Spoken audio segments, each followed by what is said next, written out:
evening, everyone. Welcome back to the Omega Files. I'm your host, Dr. Freedom. And wow, did that week go by quick? Well, it was a whopping few days. But, kind of nice, though, because I know a lot of people were in suspense. A lot of people were, literally nail-biting, trying to figure out how are we going to get out of this situation, that was presented at the end of the last episode. But we're going to talk about that. Oh, yeah, in case you really need to hear it, there will be spoilers.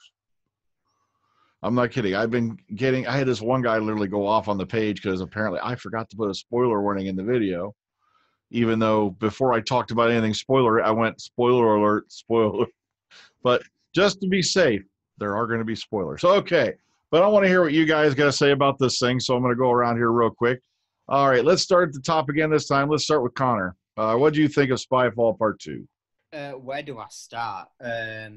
It wasn't really a second episode, was it? It was more like a finale. There was massive ramifications to this episode. We learned so much, maybe not just about this series, but about Chibnall's era going forward. Maybe this is what's going to be happening. This is the storyline of his era. We know he's got a massive plan, 5-year plan, 3-year plan, whatever, the media PR is. And it really feels like, he's without restraint now. He's really going for it. He's put his balls to the wall with this episode. And it's getting good response, and it's getting probably worried response. It's really starting to test the sort of both sides of the fandom, depending on what side you sit on, particularly with Series 11.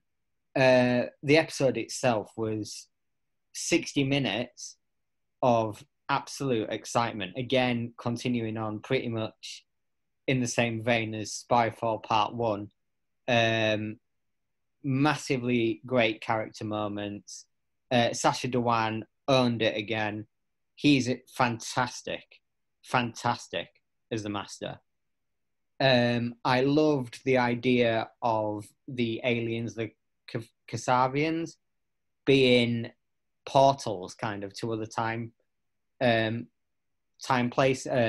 periods, but also them being spies that are collecting all this information to kind of figure out how the human race can best be repurposed when the time comes, which is ultimately at the end exposed to be Lenny Henry's plan, who at the end of the episode actually escapes without any sort of justice set upon him. So who knows if he'll come back later in the series or not. The storyline was really good. It was, as I said, massive. There's a lot of, not just in the terms of this series, but there's a lot of Doctor Who history now kind of riding on where this series goes. Jodie, she's getting there, but my issue is that I think there's moments, particularly when she's with the two ladies, Ada and Nur, where when she's trying to kind of like amp them up and convince them to follow her plans, to me, it just comes across as fake. It's not convincing enough yet. I don't know whether she'll improve in that regard as the series goes on, but I'm still getting issues with Jodie's overall performance. The script was great. Dhawan's outfits were magnificent. He should keep some of them, like the Master of Disguise, sort of in full form again. I think the absolute best parts of these episodes was the stuff based in 1943 Paris. The specific shot I have in mind is actually the one where you kind of like end up halfway up the Eiffel Tower and it just kind of like dollies up or pans up or whatever, and you just see Dhawan at the top with his hands on the railings just kind of overlooking Paris. That's epic. And the soundtrack to accompany that was great as well. Also, I absolutely adored, as a Tarantino fan, the little reference to Inglourious Bastards where they're shooting through the floorboards with the bullets and they're hidden under the floorboards. That was great. The cinematography was fantastic. It looks great again. I'll go into more detail later and let everyone else speak. But yeah, it was a really great episode, and it sets up a really rollicking story arc going forward, and perhaps something that could, as I said, bleed through the entire of Whittaker's era. Alrighty. Okay. Philip. Good evening. This episode, I'm going to say off the top, I think I preferred episode 1 over episode 2.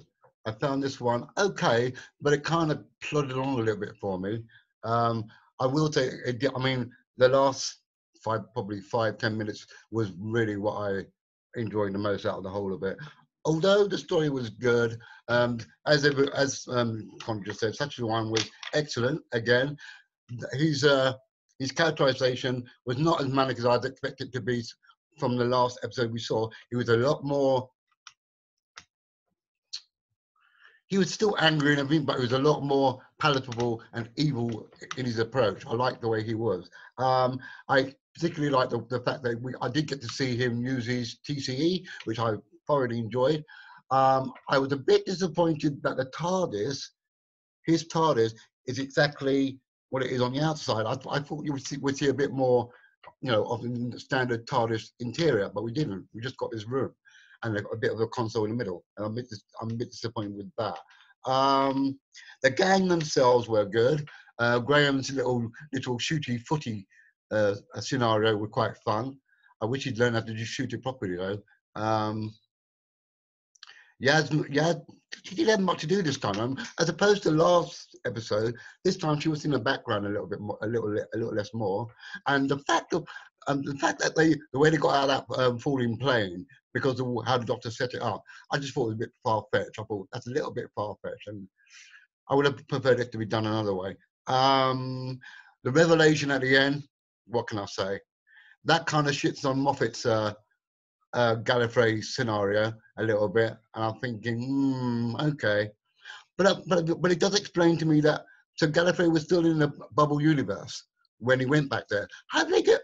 Does that mean that the time lock is gone, so anybody can go back to Gallifrey beyond that bubble universe? So that's another thing I need to work out. But overall, the episode was good, and looking forward to more Doctor Who. And also the dropping of the timeless child. Now that's something I didn't expect to be brought up so soon, and it's interesting, and I'm wondering where that's going to lead us. Alrighty. Okay, let's move on over to DWC. Yeah, my opinion on this, kind of with Ferb, it was a bit, for me, it was just a bit slow getting up. It really got there for me halfway through it. I mean, they spent a lot of the first half really introducing Ada and Nor, and to be honest, I didn't quite see why they were there. For the most part, other than Nor, the only thing that was really contributed by them was Nor doing the transmission to the forces, but Ada didn't really have any purpose other than just to be there, so I didn't really see why they were even there to begin with, as they had no bearing on the rest of the show. But everything else was great, because like everyone said, great cinematography and all that. Sasha was brilliant. He this time, I mean, Philip was saying how he was more calmed down. If anything, I think he's been studying a lot of the masters, because you can see a little bit of almost every master in there. You can see a bit of John Sim. You can see a bit of Delegado. You can see a bit of Anthony Ainley in there.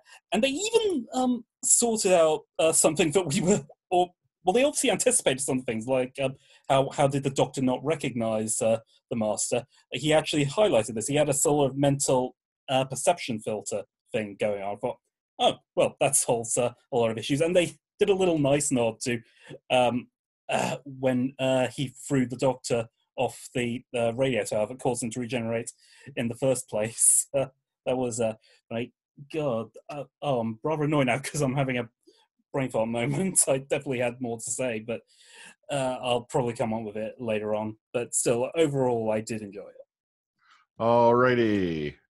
All right, let's move over to Paul. Hello. Yeah, this was a real roller coaster of an episode. I thought, I liked the nice touch with the Doctor, with Jodie saying previously on Doctor Who. I liked the Logopolis reference. and how they brought the contact back. That was a good touch. And this has answered a question that's been in my mind since Chibnall took over. Is he as big a Doctor Who fan as Moffat and Russell T Davies? And this has answered, yes, he is. What else? Yeah, I like the talking to herself bit. That, that's quite a classic Doctor Who Doctor thing. Yeah, and what else? I like the 19th century with a touch of mid. That were a good line. Yeah, I like how the Master were quite psychotic. Nice reference to sound of drums with a. Yeah, and overall, yeah, brilliant episode. Yeah, definitely. All righty. Okay, let's go to AJ. Hello there. Yeah, I didn't mind this episode. I thought it was quite better than the first one. A bit more action-packed, a little bit more danger and threat. I didn't like the beginning part of the story, how they got out of the plane, because it felt a bit Bill and Ted to me, where, at the end of the movie, they're like, remember this, we'll go back and fix it later. I don't know if anyone else saw that, but that's how I saw it, and it sort of pissed me off a little. Sorry for swearing. I really like the Master in this. He was evil, he was slightly manic, and he went back and got his revenge on the Time Lords for something they've done in the past, apparently to the Master and the Doctor, which I think will be the thread throughout the series, which will be cool to see. The aliens, not so much impressed with them. They could come back as a threat in the future, maybe. Highly unlikely, though. Lenny Henry giving a keynote address as he's laying out his plans to take over the world right in front of everyone, which I thought was kind of very modern take on the evil bad genius. And Graham just tap dancing away, killing people. That was kind of cool. I thought that was good. And just a really well done episode. It felt almost like an early RTD era, Ninth Doctor almost. It was a little dark with a little bit of childishness to it, which was welcomed, I think. Okay, Beefhead. I'm with Phil. This one sort of dropped back for me a little bit. No disrespect to any of the actors. I think the actors did tremendous work, but for me, the story did come apart a little bit. Like the guys have said, the start was very much... why you got the end, for me, was just Curse the Fatal Death, to be honest with you, which was a complete piss take. There's a lot of RTD borrows in this as well that sort of got to me a little bit. I like the bits with the Master and everything like that. But I'm still struggling as into why you want to do the 1940s World War II bit, apart from just literally having an excuse to put the Master in a Nazi uniform, because it's really bang on the nail, to be honest with you. I thought the idea was that the Artron energy screwed it up, but she still managed to get back to where Charles Babbage was with Ada. I would have liked it to have followed along the idea of the Silver Lady, the statue that ran through it, to actually put that bit together. It just seemed like, fortunately, he's just left this open on his desktop when he gets to the TARDIS. In the same way as I think Barton was done a bit of a disservice, to be honest with you, character-wise, because, he pulls his mum in because he's got unresolved mummy issues, for want of a better description. I do feel he deserved to have a bit more benefit to that, because... not being funny, what it was his end motive? Maybe they're going to get to that later on, but it just seemed a bit shallow, really. Well, I'm basically going to turn everyone into the Earth, into USB flash drives, but what do I get out of it? Nothing, really. In the same way as the aliens, to be honest with you. It's sort of, well, if they're spies and everything like that, and they just want to make everyone storage units, what they want to get out of it at the end of it. I'm still struggling to sort of put that together.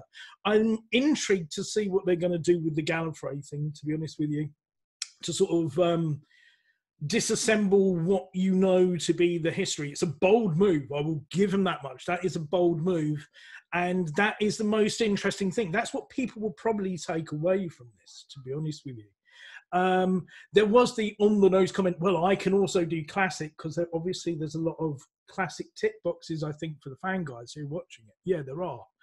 But the story sort of did fall apart for me a bit, which just started off with the thing there. There's a lot of RTD borrows there. So I don't know whether this was maybe done just to be a bit more popularist. I'm not sure. It just fell down, to be honest with you, where it seemed, although last week was a homage or pastiche of James Bond, it was doing something associated with it. This one just seemed a bit of a fallback. There wasn't much in that I thought, well, this is an original idea. It just seemed a lot of bits put together to sort of say, that's just me. It's a bit of a fall down for me. Let's move on over to Lady Neo. Okay, part one. Part one was the James Bond bit. The suits, the M16 or the spy stuff and the suits, the gadgets, all of that stuff. Part two, now here comes the Doctor Who. Here comes the wibble wobbly timey-wimey stuff. And I loved it. It worked. It worked on so many levels. Of course, you had your comedy in there. Of course, you had your nods to the classics. I mean, and what's his name? Barton? Is that the bad guy? I forgot his name. Barton's bit, oh my God, he made me worry about my phone and my Google Home over there. I literally turned those off when I was watching the episode. I was that paranoid a little bit.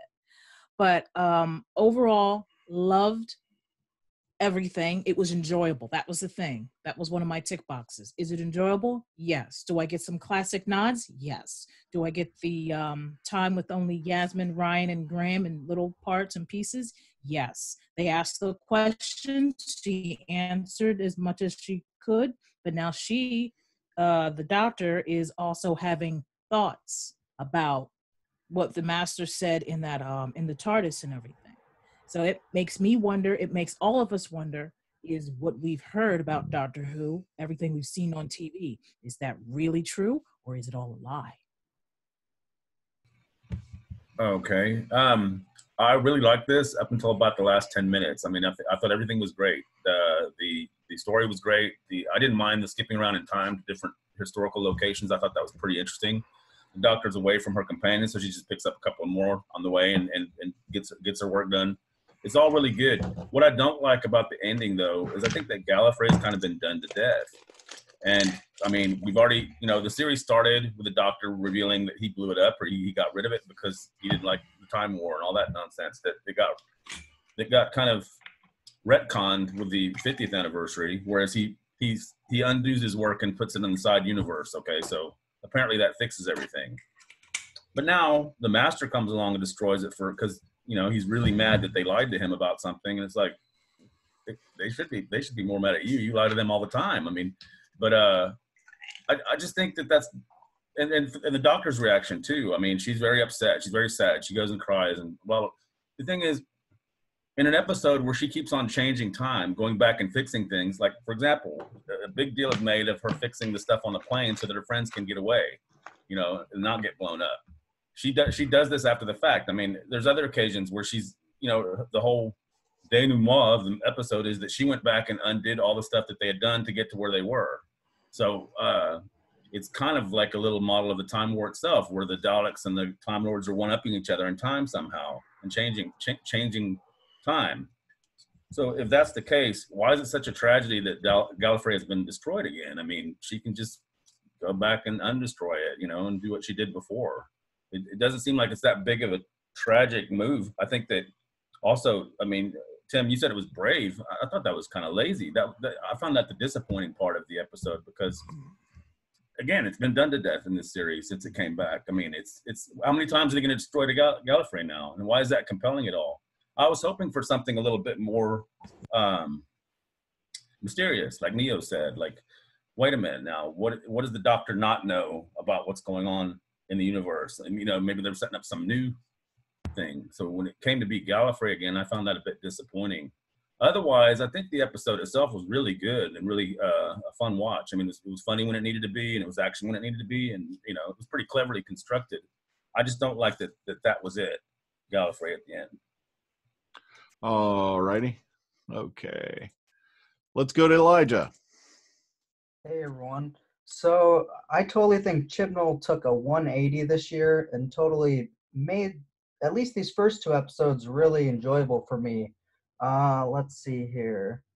I'm kind of interested to know what the average viewer thought of the whole Gallifrey thing, because in season 11 they didn't really mention Gallifrey at all. So bringing this up, they're going to be kind of confused unless they went back and watched something previously. Sacha Dhawan stood out the most in this episode. I thought he was still really amazing, really bonkers. I also liked the bit when Graham goes flying back through the back of the plane when he's trying to even it out. I thought that was pretty funny. And then the laminated instructions, I thought that was really cool. Let's see, what else do I have? For a show about time travel, I don't really see what's wrong with the Doctor going back to make those instructions for the plane. I mean, that's kind of a clever way than them just teleporting them out. So I thought that was kind of cool.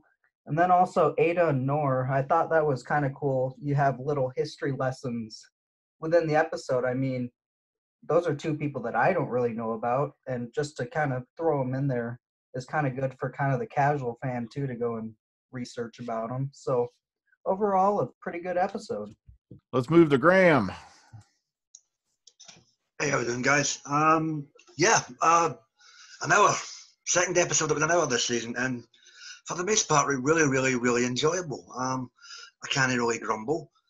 When Henry escaping without consequence, all right, that was kind of meh for me, but they might touch on that again, who knows. I kind of get where Tim's coming through with regards to the whole Gallifrey thing. Here we go again with Gallifrey, but at the same time, if you take Gallifrey out the equation and maybe focus around about the whole subplot round about it with regards to the timeless shelf, maybe that'll have a bit more of a payoff as opposed to the actual end result of the Master taking a hissy fit and, you know, just taking a blowtorch to the freaking place. I don't know. Only time will tell on that one. I kind of get where Tim's coming through, though. I mean, we're back at Gallifrey again and whoopty down dong shit. But nevertheless, we'll see how that pans out. Bradley Walsh, comical as ever in this thing. Tap dancing with lasers. You can't grumble there. Mixed Footloose, like a 1960s period piece. Why not? And Sacha Dhawan, welcome to the pantheon of the Masters, my friend. You owned this episode, and I love the fact that come the end of the episode, it's turned about it's fair play, and he's stuck in the whole upside down Stranger Things universe, as it were. So I can't wait until he comes back without explanation, and everybody's pissed off. Good stuff. I know that's the one thing. It's like they never explain why. I'm like, you don't even want to know how many times I've seen the Master come back and they never explain why. But well. Okay, Callan. Right. I think the radio telescope was referred to as General Bug, but it might have been. Who knows? Sausage Dhawan was a bit over the top now and again, but still enjoyable performance from him. Killing your mother's a bit dodgy. Oh, dear me. All right. That's a bit ropey. Anyway, that's about it for now. Thank you. Okay, and Josh.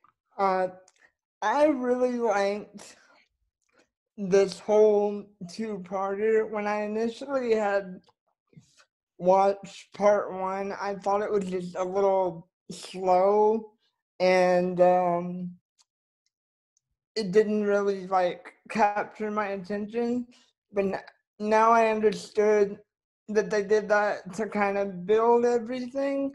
That way for part two, it was really intense, and it had me on the edge of my seat for the entire 60 minutes.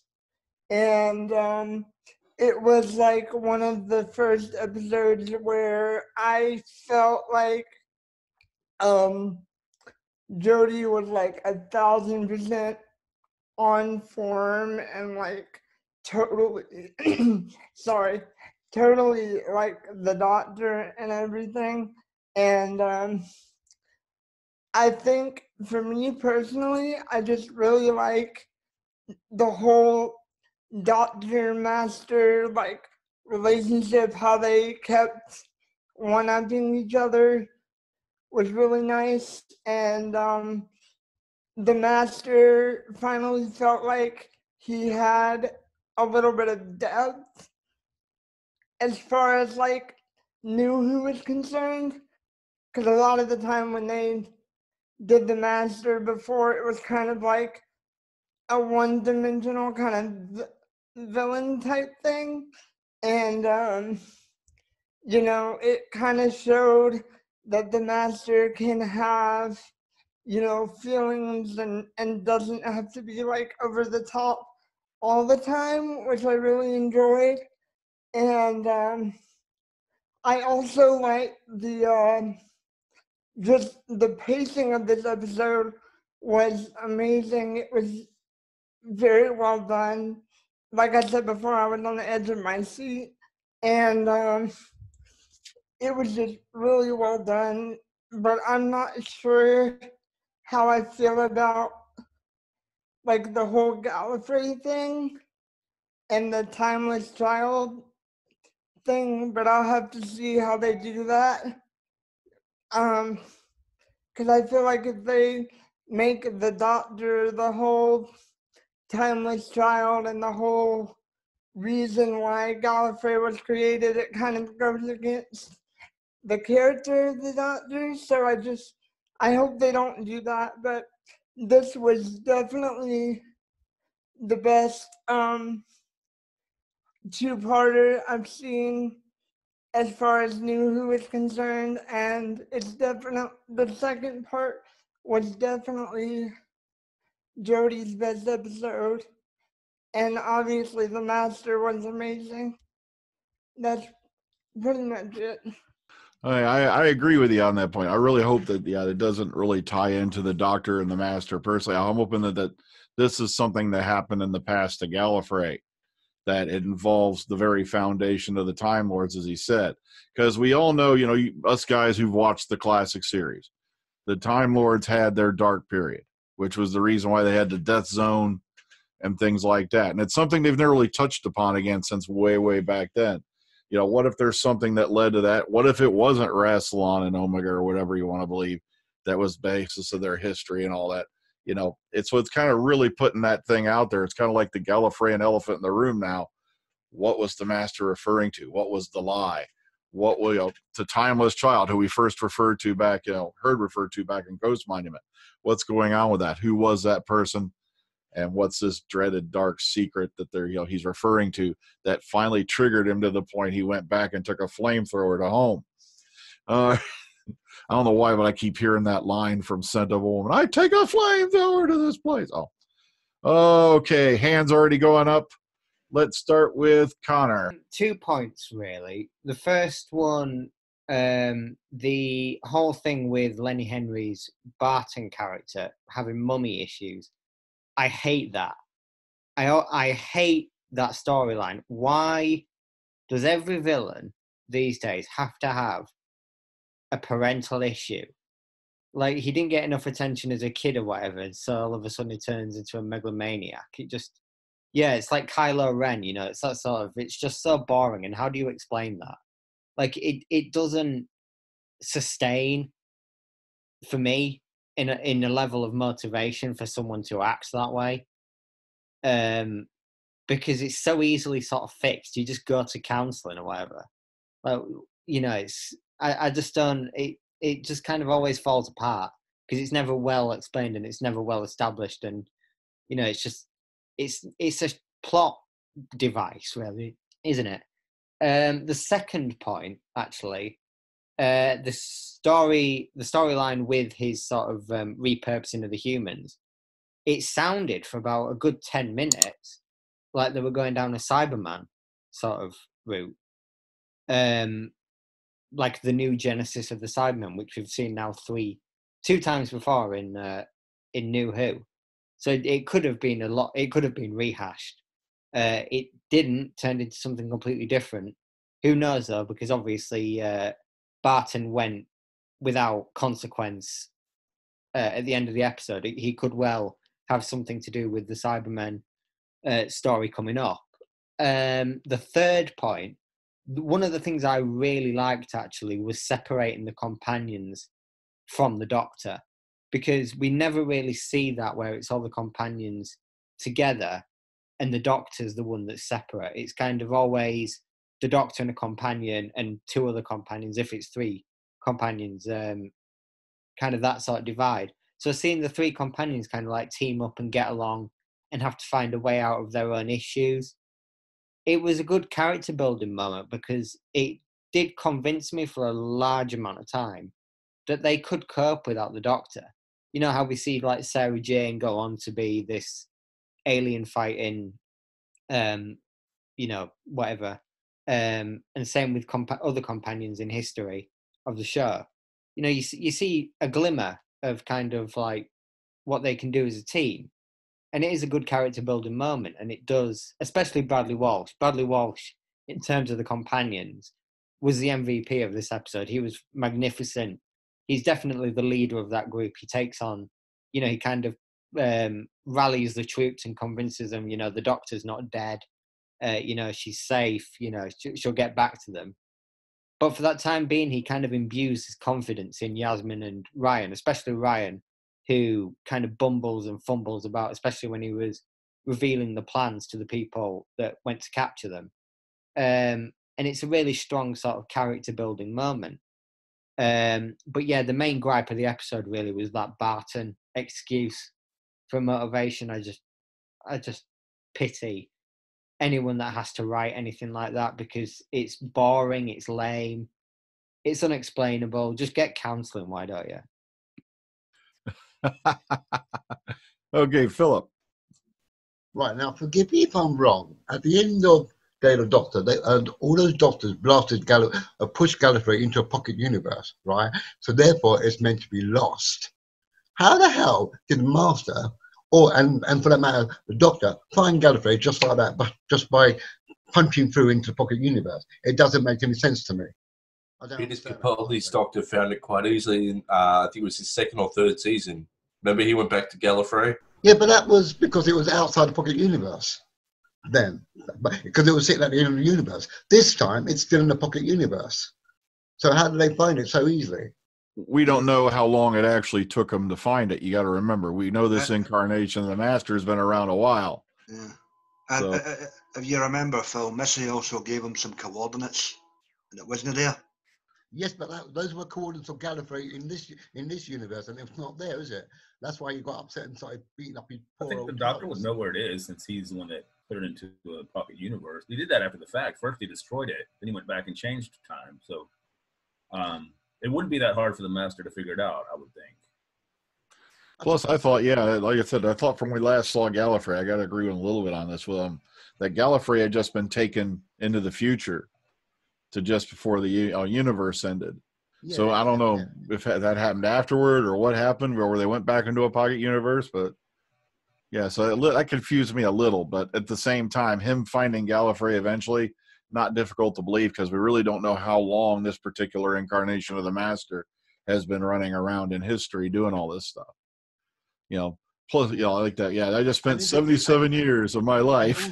And does that cement that he is post Missy though, or what? That pretty much would say, yeah, this is. Okay. Okay, DWC. Yeah, ironically, touching on what Philip literally just said, because we had this argument about is it pre or post Missy, because one of the things I thought was, given how they ended Missy and how she was changing everything, what on earth could have happened to suddenly make a complete 180 on this? And I'm ultimately going through what I suddenly realized what I was thinking about when I went through my introduction.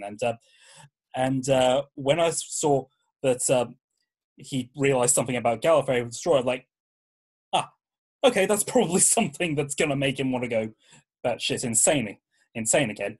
Also, we've now once again got a point of how her and the Master are once again the last of the Time Lords. So going down that route again. Also, I don't know if anyone else noticed, but the interaction between the Master and Barton, I mean, I think a lot of us might have assumed that the Master would have some sort of control over Barton, as he does with most people.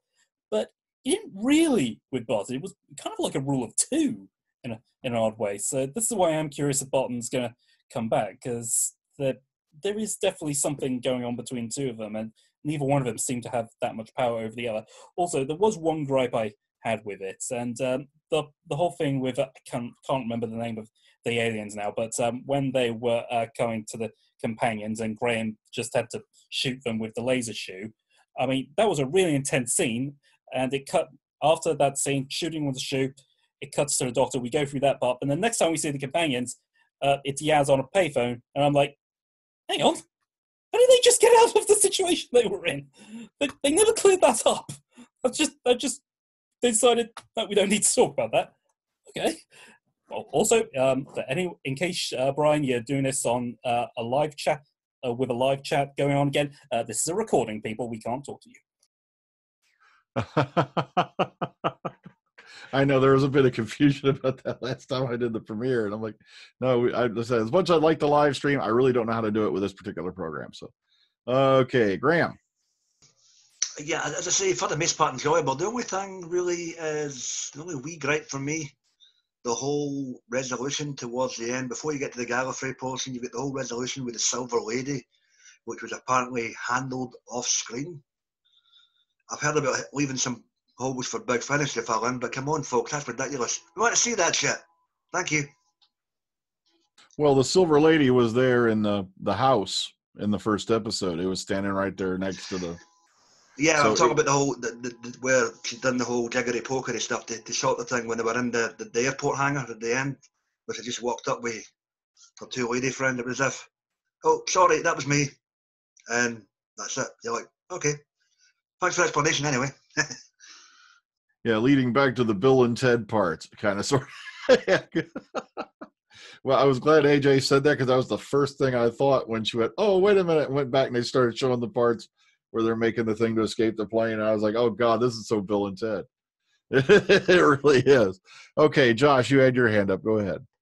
Basically, I wanted to go back to what I think Connor said earlier about how, the Doctor and the companions were separated.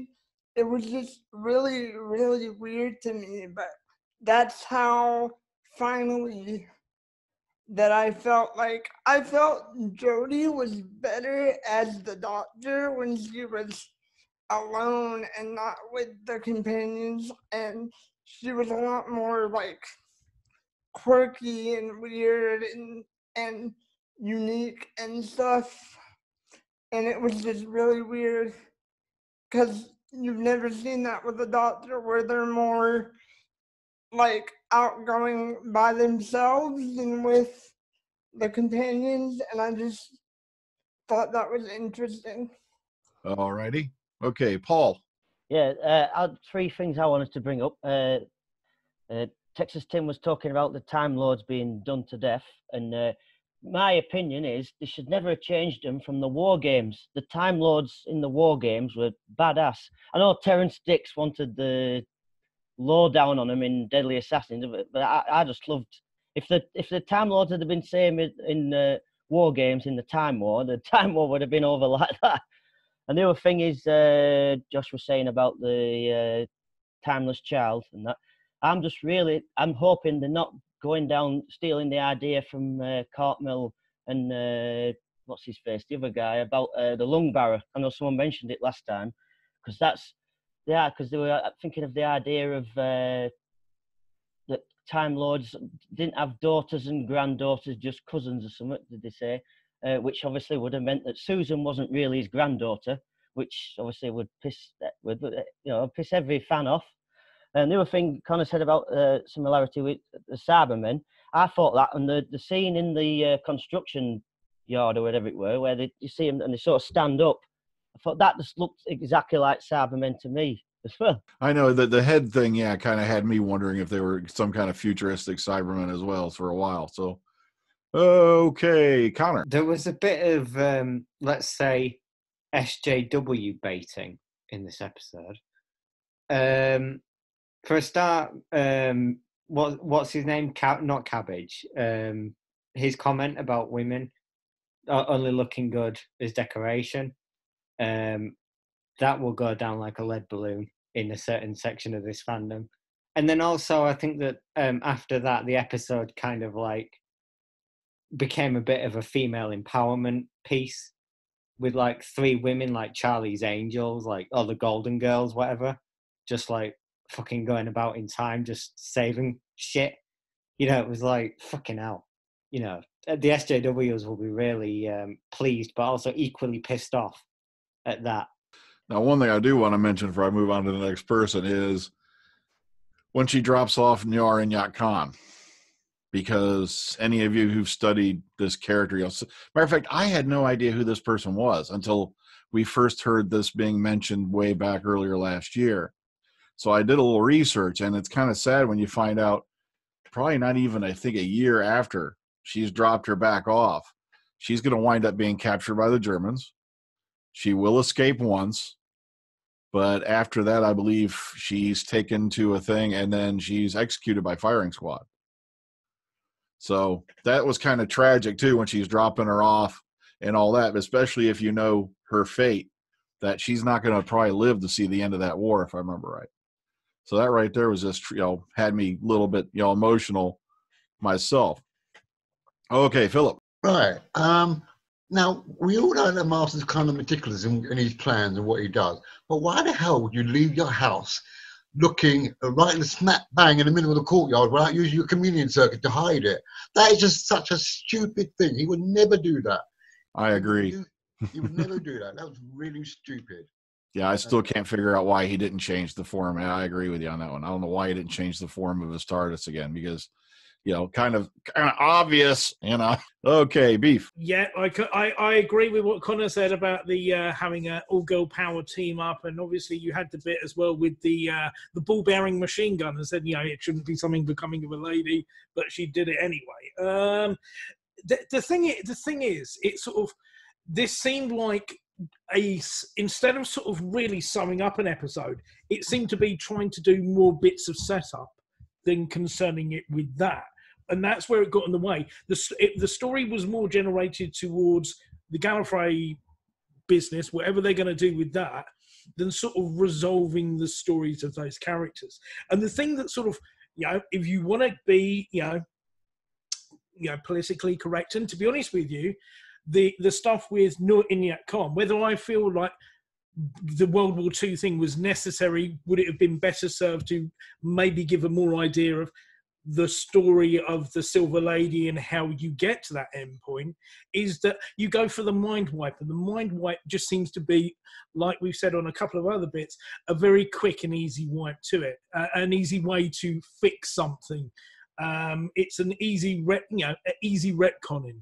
And to be honest with you, it would have made it perhaps more tragic. It would have perhaps added a different dimension to your Doctor to say, in the same way as the only dimension that I get extra that makes me think, well, maybe there's a different tack that they could go with Jodie's Doctor on this, is that she has deliberately withheld the information from the companions. Now, if they had gone down the route of, do you know what?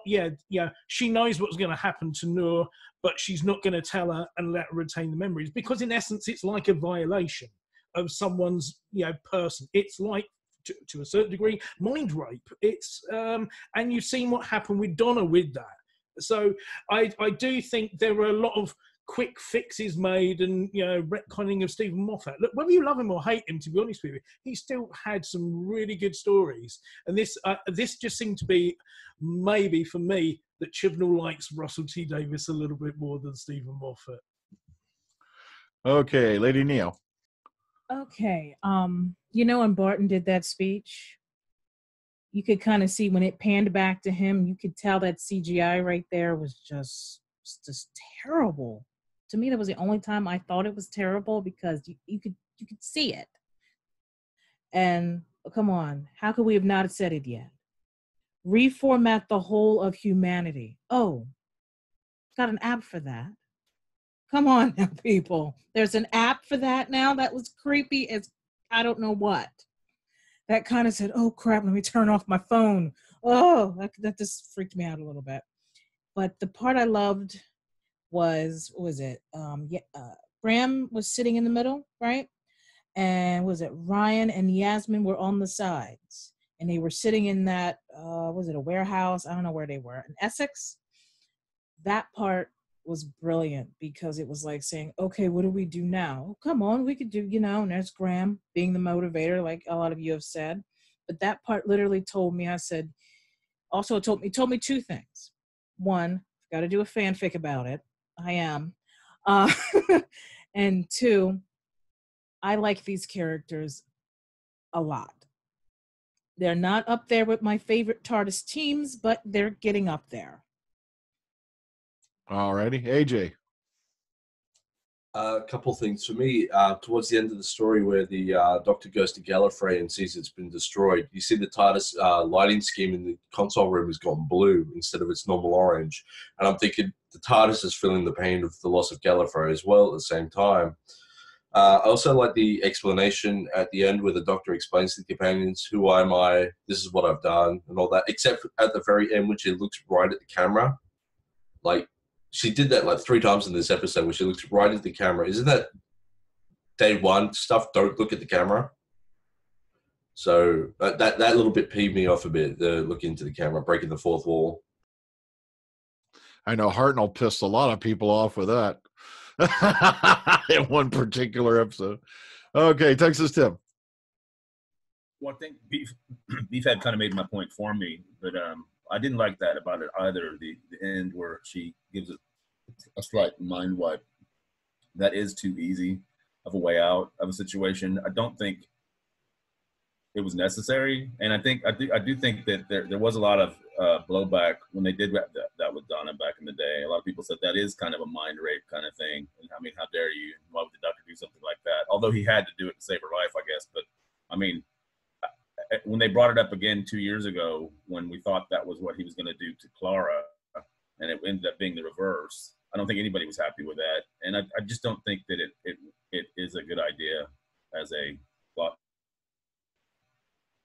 I agree with you. That's one of the things I didn't like about this episode. There was really, I agree, no need for it. It's like, just drop them back. You really didn't. Well, then again, she did show, I could see with Ada maybe because she saw World War II, but at the same time, we've had characters who've seen future events going back to a passing, and it really didn't blow up the web of time either. So, all right, Callan. Yeah, just to speak to the TARDIS leaving his master as the house. He maybe was in a hurry. Maybe he had places to go, people to see, things to do. I'm using my normal expression in here because for politeness sake. Okay, Paul. Yeah, I just wanted to ask, what is SJW? I don't know if I'm being stupid, but I've heard you mention it before, and I hadn't a clue what the hell it is. You don't want to know. You don't want to know. I've been through this for the last 5 years, mate. You don't. An SJW is a social justice warrior. Yeah, and don't ask any further. You don't want to know. Up to I think around the time Jodie took her, I had never even heard of this term before. Really, like I said, I don't mess around with world politics. I don't really tie into any of that kind of stuff. So it's like, I literally had to look it up. I'm like, what the hell is this thing they're throwing around like crazy? I think it's been around since about 2012, isn't it? Yeah. But it's basically people that want to act like children. It's like when Ada and Inyat say to each other, why do we trust her? I don't know. Why do we trust her? I don't think we really need to go on about this thing. Yeah. Yeah, right. Okay, Philip. Right. One little, the revelation of the timeless child. When the master said that she and him are not what they actually are, does that mean that they're not actually Time Lords? And I mean, that's an interesting point he made. It's like, if they're not Time Lords, what are they? And did they? And is the timeless child what gave them their Time Lord abilities? I don't think it has anything to do with them being Time Lord. I think it's about how, at least what I got from it, is it has something to do with how the Time Lord Society was founded. Or it's been founded on a lie. That's what he basically said. So it's going to be really interesting to find out, just who or what this person was, how they tied into it and all that. Yeah. So it's got me intrigued. It's like, that's a head scratcher. Okay, let's go to Lady Neo. Okay, for the ones that were talking about the whole looking at the camera and the, fourth wall thing. Well, Tom Baker did it, remember, in The Face of Evil? But there's a knot in my hanky. And he looked at him and made that little cute pouty face. And also, what you're asking about, Philip, that's the thing about this ending. This ending left us with so many questions for us, but also questions for the doctor. Interesting, isn't it? And one note, stick with the blue lighting scheme. To be honest with you, I like the blue lighting scheme better. It was just me. Okay. Yeah. Also, yeah, it popped into my head one of my other favorite Tom Baker look at the camera moments. Invasion of Time, when he's trying to get through that door, that hidden door. Not even the sonic screwdriver is going to get me out of this one. Okay. Okay, let's go to AJ. Just the whole thing where the master walked in, storming in the 1800s, and starts shrinking people just randomly. And you actually see the effect of a person shrinking out and then dropping to the ground. I thought that was brilliant. Hopefully those people weren't important to history because they're dead. I just love when he explained it. I just get this buzz in my heart. It's like, I'm here doing what I should be doing. And I'm like, oh, this dude is completely nuts. I love it. Okay, back to Beef. I think the biggest redeeming thing of this from tonight's episode for me was Sacha Dhawan. The bits you said there where he gets the buzz out of him. You have the bit on top of the Eiffel Tower, and he seems sort of saddened and everything like that. That Gallifrey has been sort of carpet bombed, for want of a better description. It's been nuked. It's been laid bare. It is, like I said earlier, it's a bold move.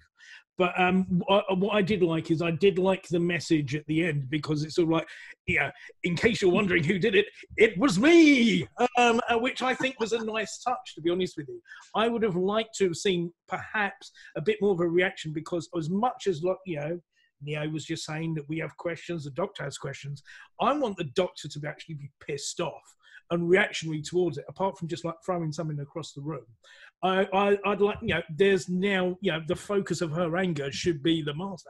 If anything, she should be pursuant to him as well, to say, why has this happened? As much as she has questions, I want there to be more angry. So I like that sort of knifing. Well, I would have liked, in some cases, you would have, in previous cases, had it done face to face because they get a kick out of getting that reaction. I think the sort of ad hoc knife plunge afterwards was a nice touch. Okay, Graham. Yeah, I concur with that. Good stuff with the master at the end through the hologram projection. Good stuff there, Beef. I concur with that. Last year, we had a portion of the fandom, obviously, who were, shall we say, somewhat perturbed that we had standalone stories and there was no story arc. And I say this with my tongue firmly in my cheek. Now we have a somewhat of a story arc, and you'll have fans out there going, oh, well, he finally gave it a story arc, but it's because he favoured one former writer over the other. So it's like everything else. You can't even, let's just see how it plays out. Let's roll with the punches and see what they want. Okay, Paul. Does anyone else wish in part one that she'd have said, San Francisco? I once regenerated in San Francisco. And did anyone else notice that Lenny Henry's aide were dressed like Patrick Troughton? I don't know. I think they could say it because, like I said, the movies, the rights on it are so screwed up, it's not even funny. That's why when recently, they had Sacha Dhawan put that thing up about the brief history of the Master, and he refers to, Eric Roberts' Master, but he doesn't go in any real hard detail. But also notice there's no footage for that segment. That's because the movie's rights are so freaking tied up because of all the mergers, demergers, sales, resales, and all that have happened since then. Matter of fact, to this day, they don't even know who owns the right to the characters Grace and Lee Chang. That's why you've never seen them reappear, even in Big Finish. They have no idea who owns them. It's all screwed up. Legal crap. But, yeah, it would have been nice to at least say, yeah, I regenerated her once. I was just glad they referred back to Logopolis that one time, though, with the falling off the tower bit. Okay, Connor. I get amnesia quite quick with Doctor Who sometimes, but I seem to recall that in Hell-Bent, the Doctor became president of Gallifrey. So, what is the Doctor? That would be the second time, right? Because he became the president before. Yeah. So third time, innit, I think? It doesn't matter anyway, because it's very clear that the Doctor is Theresa May, because her level of overlook of that planet is despicable because the whole thing is just decimated now. So good job, Doctor. You crap. Let's see. Gallifrey leaving the. Is that you exit? Okay. DWC.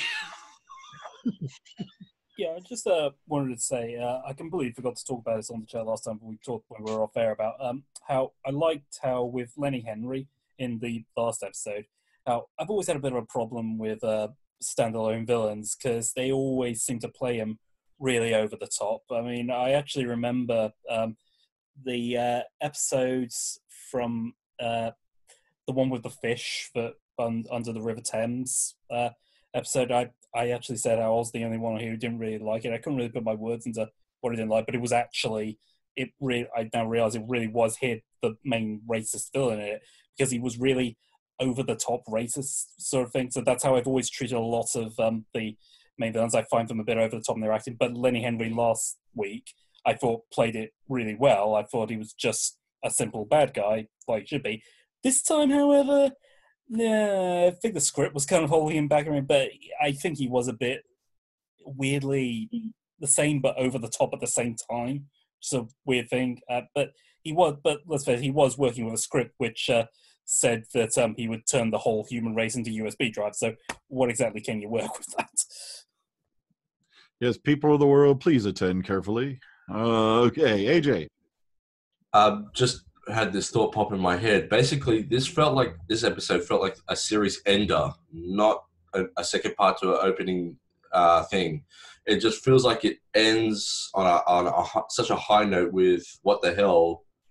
It doesn't feel like it can go anywhere really after that because I don't know. It just feels like a series ender to me. That's all I was just gonna say. Well, hopefully it's something we're going to touch on again over the series. We just really don't know yet. Okay, Texas Tim.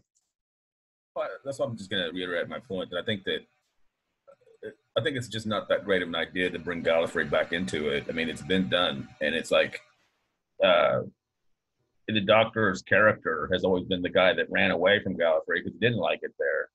So the idea that he has to keep saving the place or going in and becoming president is, because he's the smartest man in the room, a woman, sorry, that you have to, it's just, I don't know. I mean, to me, that's just kind of a letdown that they went there because it seemed like there was something more interesting that they could have done, something more mysterious. So we'll have to see.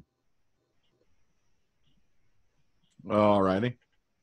Okay. Well, folks, all I can say is this, very entertaining episode. It did tie things up, because I was like wondering how the hell they got to get out of that plane. Really interesting solution to that. A little bit Bill and Ted-ish, to be honest with you, but yeah, hey, it got the job done. Okay, so let's go around. Let's get ratings from everybody, and we'll bring this sucker to a close. All right. Starting at the top, Connor, out of 10, what do you give Spyfall Part 2? I'll give it an 8 out of 10. It was slightly better than Part 1, I thought. Overall, I'll give this two-part like an average of 7.5. It was good. It was one of the two parts where, yeah, it is two very good parts. So it didn't let down for me in any sort of case. And yeah, you couldn't really have asked for much more, to be honest, because you got a decent storyline set up. Got a lot of big moments. Very explosive series opener. So yeah, I'll give it an average overall of 7.5, but I'll give Part 2 an 8. All right, Philip? I know I gave it an 8 something last time for Part 1. I still say now, even after watching it twice, that I prefer Part 1 over Part 2. But I will say, because the introduction of such a Dewan Master in the story has made an interesting ride of an episode. So overall score for both episodes, I would put it down to say, I'm going to say 9 for overall for 1 and 2, but for the second one, I'm going to give it a 6. Okay, DWC. Well, obviously, last week's episode I gave a 10, but as I said, I didn't really enjoy that. Well, I enjoyed this episode, but I didn't really enjoy the first half of it, so I'm going to give it a 7. So I did not realize we were rounding off both episodes today. So I guess I'll if I'm giving this one a 7, I'll give the whole thing about an average 8.5. All right, Paul. Yeah, this gets a 10 for me. Like I said, episode that blew me away. Than most, if not all, Doctor Who episodes do. Yeah, and a 10 for the two-parter. And I forgot to mention, when the Khan lady appeared in a trench coat, I was expecting her to say, "Listen very carefully. I shall say this only once."